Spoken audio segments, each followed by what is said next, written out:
안녕하세요. 반려견에 관한 정보를 솔직하고 독하게 알려드리는 독설TV 설채연 수의사입니다.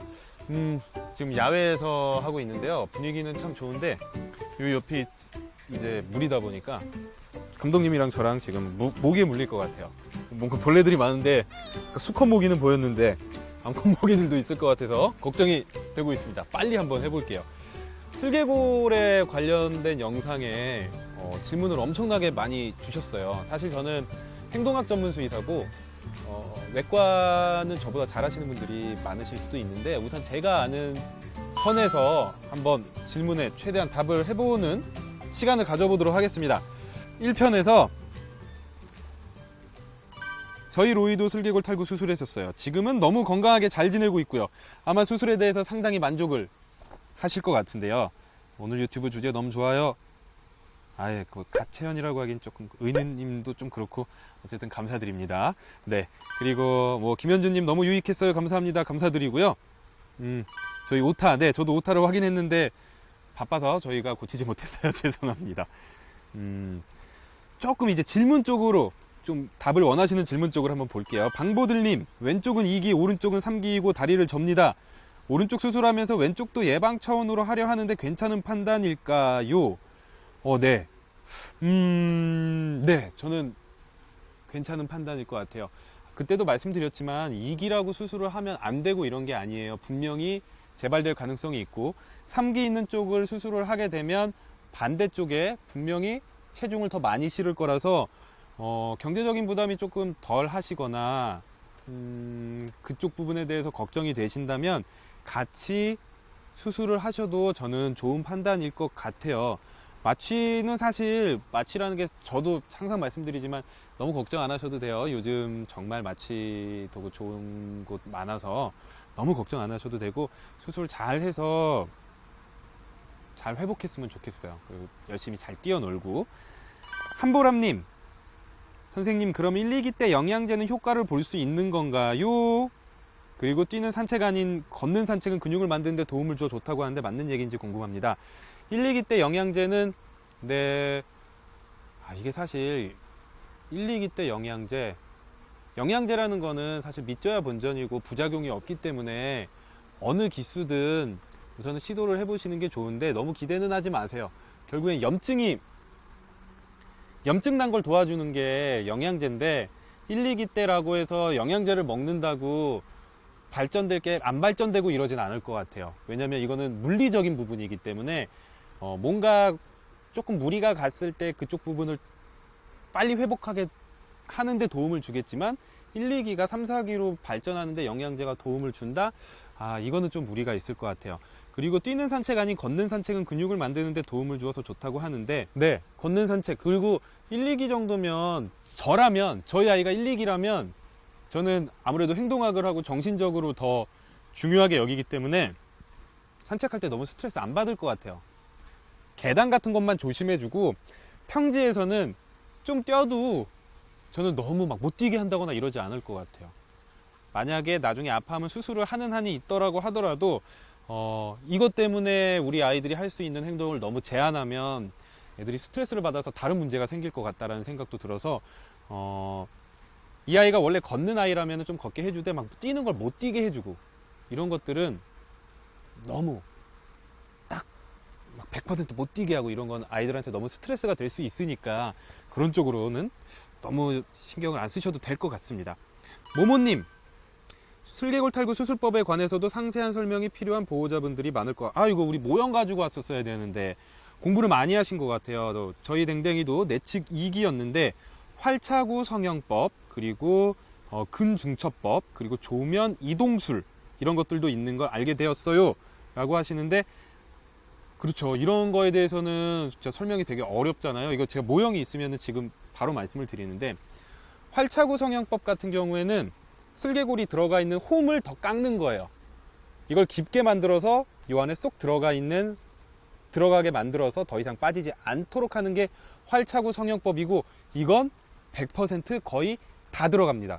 그리고 근중첩법, 그러니까 인대중첩법이라고 하는데 그거는 슬개골을 싸고 있는 인대를 끌고 와서 이 활차구에 더 쏙 들어가게 하는 법. 근데 이거 두 개는 요즘 거의 대부분 기본적으로 다 하세요.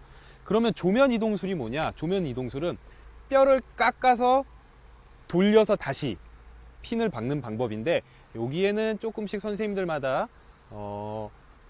의견이 다르실 수 있어요. 근데 기본적으로 너무 많이 진행돼서 다리가 돌아가 있는 아이들한테는 쓰는 경우가 많아요. 근데 초기고 한 3기 초기고 다리가 많이 변형되지 않았다라고 한다면 이거는 보통 수술을 안 해요. 그 중에 하나는 이것까지 수술을 하고 나면 나중에 혹시 나빠져서 그러면 안 되지만, 나중에 혹시 재수술을 할 때 할게 더 이상 좋아질 수 있는 방법이 없어요. 그렇기 때문에 활차구 성형법과 이 인대를 중첩하는 이 수술법을 가장 기본적으로 하고, 정말 심하지 않은 경우는 이거 두 개만, 그리고 다리가 많이 돌아가서 와 이거는 뼈를 깎아서 돌려놓지 않으면 나중에 또 빠지겠다 싶은 경우에만 같이 조면 이동술을 하게 됩니다. 그리고 조면 이동술 같은 경우는 얘기들이 되게 많아요. 결국에는 슬개골을 제자리에 있게 만드는 건 뼈 자체의 이 배열을 이쁘게 만들어주고 원래의 배열대로 만들어주려고 하는 건데, 조면 이동술 같은 경우에는 배열은 안 좋은데 이 조면만 이동시켜서 슬개골만 빠지지 않게 하는 거다 보니까 나중에도 조금 문제가 생길 수도 있다, 이런 얘기도 있는데, 정말 심하다고 뼈가 많이 돌아가 있으면 이 방법을 안 쓸 수가 없어요. 그래서 이 방법에 대해서 나중에 그 뼈를 가져와서 그때 모형 보여드렸듯이 한번 보여드려도 괜찮을 것 같아요. 이분은 그리고 질문을 4개나 주셨어요. 탈구가 유전적 영향이 더 큰 것이라면 한쪽만 탈구가 왔을 때도 양쪽을 한 번에 수술해 주는 게 좋을까요? 한쪽만 아팠을 때 고민되었던 게 생각이 나서 질문 드려요.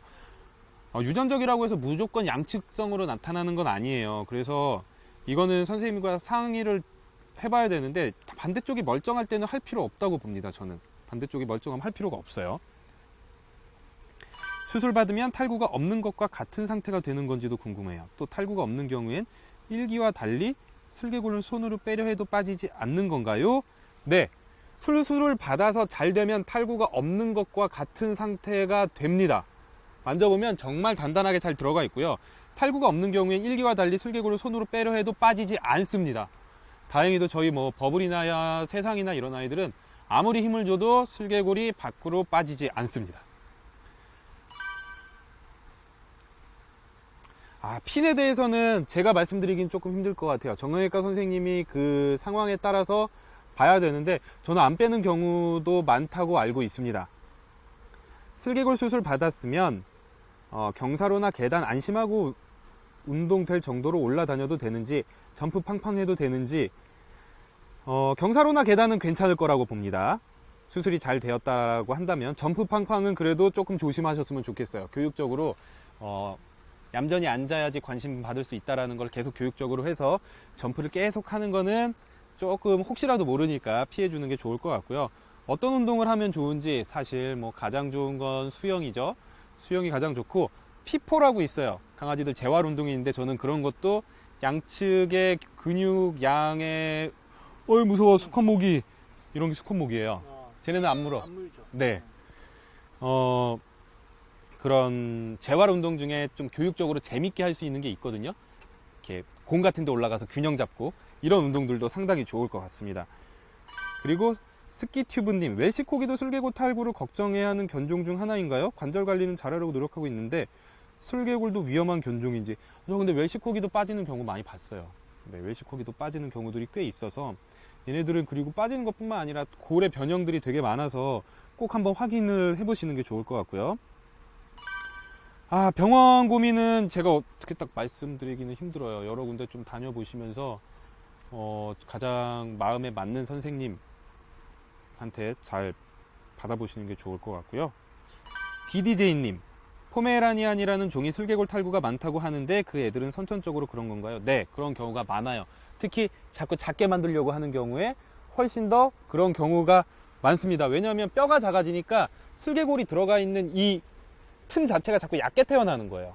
그러면서 안쪽으로, 특히 소형견들은 내측 탈구, 내 몸 쪽으로 많이 빠지게 되는 거죠. 유전적인 경우가 상당히 많습니다. 챙불님, 저희 집 애기가 가끔씩 보면 꼭 요가하는 것 마냥 엎드린 자세에서 뒷다리를 쭉 뻗고 있거나 한쪽 다리만 뒤로 뻗거나 아니면 제 다리 위에 엎드려 있을 때도 한쪽 다리를 옆으로 뻗고 있을 때가 있는데 이것도 슬개골 탈구의 영향인가요? 아닐 가능성이 더 높습니다. 애들마다 자세가 다 달라요. 저희 집 버블이 같은 경우는 약간 그 예전에 조선시대에 나오던 주막이라고 하나요? 그걸 뭐라고 하죠? 주막 이모들처럼 약간 다리를 한쪽으로 이렇게 뻗고 하는데 문제 전혀 없거든요. 가끔씩 슬개골 탈구가 있는 아이들은 다리를 들다가 자기가 쭉 펴면 껴진다는 걸 아는 아이들이 있어요. 그런 식으로 끼는 아이들이 있는데 지금 말씀하신 거 보면 그냥 자기만의 자세. 저도 사실 한쪽으로 우리도 이렇게 딱 대칭되게 앉지 않고 한쪽으로 이렇게 약간 삐뚤게 앉는 경우들 많잖아요. 강아지들도 자기들만의 습관이 있는 경우들이 있으니까 너무 걱정 안 하셔도 될 것 같은데요. 파인체리님, 저희 강아지가 슬개골 2기 판정을 받았습니다.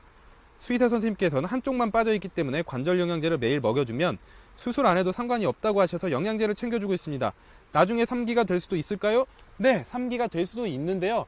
우선은 체중 관리 잘 해주시고 집 안에서 미끄러지지 않게 관리 잘 해주시고 하면 이거는 아무도 얘기할 수 없어요. 3기가 될 수도 있고 안 될 수도 있는데 최대한 제가 말씀드린 관리 방법을 꾸준하게 해주시면 3기가 될 가능성이 낮겠죠. 그리고 영양제도 믿져야 본전이지만 안 먹는 것보단 먹는 게 좋습니다.